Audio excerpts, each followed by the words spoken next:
आज स्टूडियो में हमारे साथ हैं डॉक्टर सौम्या जी, जो कि स्वास्थ्य संबंधी जानकारी के लिए हमारे स्टूडियो में आई हैं। तो मैम, आपसे एक पहला सवाल ये है कि आजकल युवा में एंटी एजिंग दवाओं का इस्तेमाल करने लगे हैं। क्या आप बता सकती हैं ये दवाएं क्या होती हैं और इनका क्या उद्देश्य और क्या इनका उपाय हो सकता है? जी बिल्कुल, मुझे स्टूडियो में बुलाने के लिए धन्यवाद। एंटी एजिंग वे दवाएं होती हैं जो हमारे शरीर व त्वचा की नॉर्मल एजिंग की जो प्रक्रिया है उसको विपरीत दिशा में ले जाने में या उसको ठीक करने में मदद करती हैं।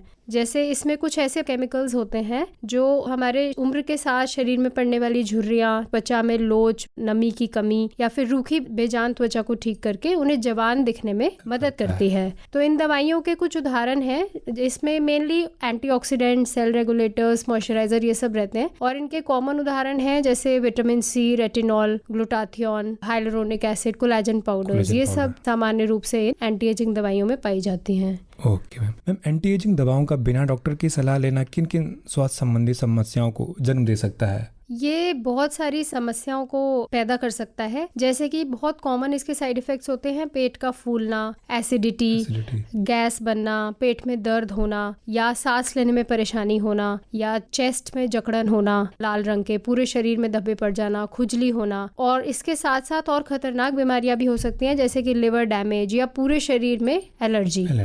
जी मैम, अच्छा, इन्हें लंबे समय तक इन दवाओं का अगर उपयोग करते हैं तो शरीर पे इस पर क्या फ़र्क पड़ता है? इम्यूनिटी पे या जैसे हार्मोन्स पे कुछ डिसबैलेंस होता है, कुछ ऐसा इस चीज़ों से होता है? जी बिल्कुल, क्योंकि ये काफ़ी स्ट्रॉन्ग दवाइयाँ होती हैं तो इससे कुछ हमारे मिनरल्स, विटामिन्स के लेवल कम हो सकते हैं। जैसे कि जिंक की मात्रा कम हो सकती है तो उससे एस्थमा की परेशानी हो सकती है। और इसके साथ साथ इन दवाइयों से जैसे कुछ hormones, thyroid hormone, fertility hormone, cortisol, इन सब पे असर पड़ता है। तो इससे लॉन्ग टर्म में इम्यूनिटी हमारी कम हो सकती है। मैम, अच्छा, क्या आप इस बात से सहमत है कि सुंदरता को लेकर सामाजिक दबाव युवाओं को जल्दी इन प्रक्रियाओं की ओर ढकेल रहा है? जी बिल्कुल, आजकल हम एक सोशल मीडिया के समाज में जी रहे हैं जहाँ पे एक सुंदर लगने का युवाओं में एक पीयर प्रेशर है, एक होड़ लगी हुई है। हर आदमी चाहता है कि मेरी फोटो देख के, पिक्चर देख के लोग मेरी वाहवाही करें, मेरी बाह्य सुंदरता को सराहें। परंतु ये समझना बहुत अनिवार्य है, स्पेशली इस एज में, कि जो हमारे गुण है, हमारा अच्छा चरित्र है या मन की शांति है, वही हमें एक अच्छा इंसान बनाती है। और जब हमारा मन शांत होता है तो हमारी त्वचा भी सुंदर और खिली हुई लगती है और एजिंग का प्रोसेस कम हो जाता है, धीरे हो जाता है अपने आप ही। मेन सारा मन का असर है और अगर आप अच्छा खाते पीते हैं तो उससे ये आपके शरीर पर दिखना शुरू हो जाता है। मैम, क्या भारत में इन दवाओं के लिए कोई नियमन या चिकित्सा निगरानी व्यवस्था है? ये जो दवाइयाँ हैं ये prevention of food adulteration act for food supplements, इनसे रेगुलेटेड है। दुर्भाग्यवश कोई ऐसी इसमें गाइडलाइंस नहीं है या ये DCGI, drug controller general of India के नियंत्रण में नहीं है। यही कारण है कि इनका इतना अनियंत्रित और अनुचित उपयोग शुरू हो गया है। जी, तो मैम, आप युवाओं को कुछ इससे सुरक्षित एंटी एजिंग सुझाव बताना चाहेंगे आप? जी बिल्कुल, अगर युवाएं एक हेल्दी लाइफस्टाइल जिएं, जैसे कि शुद्ध शाकाहारी पौष्टिक खाना खाएं जिसमें अधिक मात्रा में फ्रूट्स, वेजिटेबल्स, ड्राई फ्रूट्स हों जो नेचुरल एंटीऑक्सीडेंट्स हैं, तो इससे एजिंग अपने आप ही उनकी कम होगी। रेगुलर एक्सरसाइज करें 30 मिनट्स की, जैसे वॉकिंग, एरोबिक्स, डांस, स्विमिंग। तो इससे एक एंडोर्फिन्स, पॉजिटिव केमिकल्स रिलीज होते हैं बॉडी में, तो उससे हमारा मूड भी अच्छा रहता है, तो एजिंग धीरे धीरे होगी। डेली योगा करें आधे घंटे के लिए, उससे बॉडी का स्ट्रेस कम होता है, इन्फ्लेमेशन कम होता है। और महीने में 2 बार फास्ट रखें तो फास्टिंग अपने आप में एक एंटी एजिंग प्रोसेस है, तो उससे आपको कोई केमिकल्स लेने की आवश्यकता पड़ेगी ही नहीं। तो ये सब अगर वो फॉलो करेंगे तो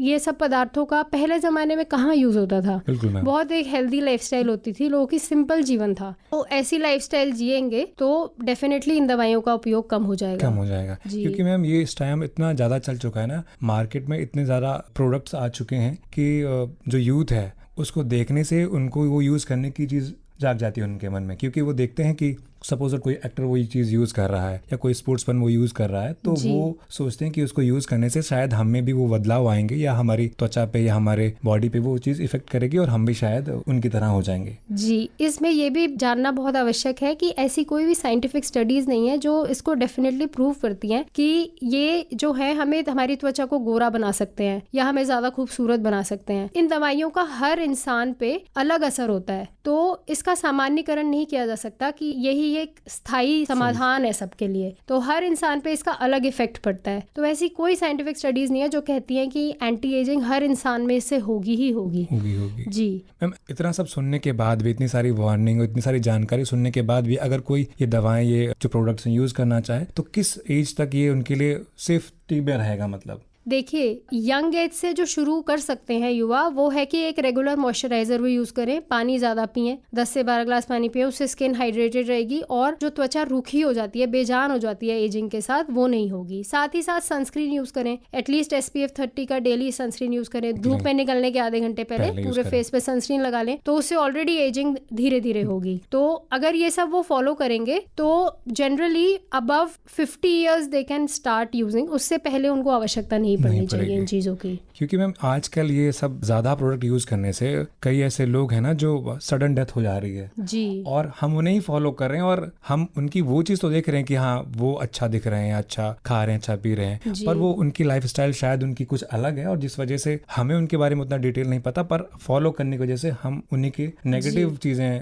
ग्रैब कर रहे हैं। जी बिल्कुल, हमें ये भी मानना चाहिए कि आजकल ये युवाओं में इतनी अनएक्सपेक्टेड डेथ्स होने लगी हैं, कार्डियक अरेस्ट होने लगे हैं, तो ये भी आप समझिए कि ये जो एक एजिंग प्रोसेस है, इसको एक हमें एक सौभाग्य की तरह लेना चाहिए, एक प्रिविलेज है। आजकल एज होने का मौका ही इतने कम लोगों को मिलता है, इतनी कम एज में ही डेथ हो जाती है, तो इसको एक हमें प्रिविलेज की तरह लेना चाहिए। एजिंग इज अ प्रिविलेज, तो एक्सेप्ट करना चाहिए कि ये सब एक नेचुरल चीज है जो बॉडी के साथ हो रही है। और दूसरा ये कि अगर हम हेल्दी लाइफस्टाइल, हमारा संपूर्ण चिंतन ये होना चाहिए कि हमारा एक जो रूटीन है वो एक हेल्दी हो। अगर हमारा बॉडी हेल्दी होगी, स्वस्थ शरीर होगा, है ना, तो उससे मन संतुष्ट रहेगा, शांत रहेगा और उससे अपने आप ही आपकी त्वचा भी अच्छी दिखेगी, आप खुश दिखेंगे। तो इस पे हमारी एक होलिस्टिक हेल्थ पे हमारे ज्यादा फोकस होना चाहिए, rather than कि बस एंटी एजिंग विटामिन C लगा लो, रेटिनॉल लगा लो। तो इन सब चीजों से ज्यादा बेटर ये होना चाहिए कि पूरी ओवरऑल हेल्थ हमारी बॉडी की अच्छी हो, ये ज्यादा इंपॉर्टेंट है। जी बिल्कुल, क्योंकि आजकल क्या है ना कि महंगे महंगे प्रोडक्ट्स तो हम लोग देख लेते हैं और उनको यूज भी करते हैं, पर मुझे लगता है कि उसके बजाय अगर हम अच्छा खाएंगे, अच्छे माहौल में रहेंगे, तो शायद वो आपकी स्किन पे, आपकी बॉडी पे असर दिखेगा। और जब चेहरा चमकता है तो वो अंदर से ही चमकता है, बाहर से जरूरी नहीं कि आप क्रीम लगाएं, वो अपने अंदर ही चमकता है। बिल्कुल, अंदरूनी खुशी सबसे ज्यादा इंपॉर्टेंट है ग्लोइंग और हेल्दी स्किन के लिए। बिल्कुल मैम। जी ma'am, thank you so much, आप हमारे स्टूडियो आए और आपने कीमती समय दिया और उसके लिए धन्यवाद। और अगर आप कुछ रेडियो श्रोताओं के लिए कुछ कहना चाहती हैं तो आप बिल्कुल शेयर कर सकती हैं। मेरा एक टेक होम मैसेज यही रहेगा सबके लिए कि अगर आप चाहते हैं कि आपकी स्किन हेल्दी हो तो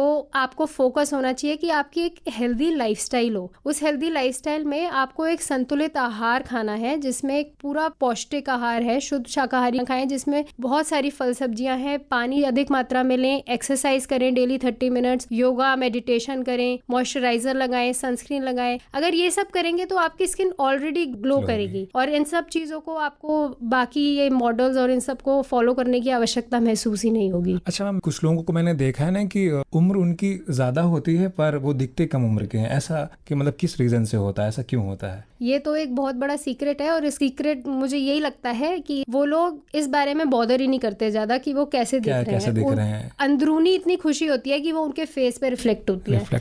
तो यही एक सबसे बड़ा कारण है एक हेल्दी, हाँ बिल्कुल, कम उम्र का दिखने के लिए। बिल्कुल, और जितने केमिकल्स और ये सब चीजें आप कम यूज करेंगे तो उतनी आपकी जो साइड इफेक्ट्स हैं वो भी कम होंगे स्किन पे। जी, इनसे बहुत साइड इफेक्ट्स हो जाते हैं, ये सब पिगमेंट्स डिपॉजिट हो जाते हैं स्किन में, बहुत प्रॉब्लम्स हो जाती हैं क्रोनिक, तो पूरी त्वचा एकदम काली हो जाती है और एलर्जीज हो जाती हैं। तो बेहतर है कि इन सब चीजों से हम दूरी ही रहें। जी, अच्छा खाएं, साफ रहें, बस। जी बिल्कुल। Thank you so much ma'am.